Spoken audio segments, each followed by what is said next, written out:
Hello welcome. இன்றைக்கி இந்த படம் ரிவ்யூ பார்க்க போகிறேன்னா டபுள் ஆக்குபென்சி.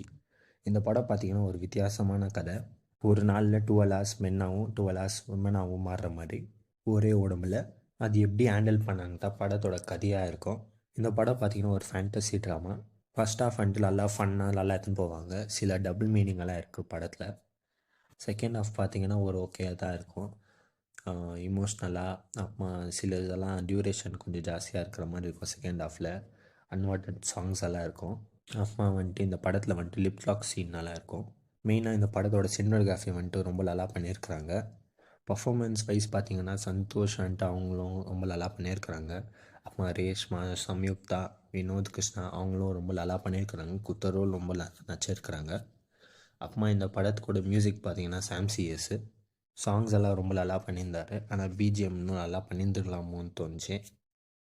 டெக்னிக்கல் வைஸ் பார்த்திங்கன்னா ரொம்ப நல்லா ஸ்ட்ராங்காக தான் பண்ணியிருக்கிறாங்க.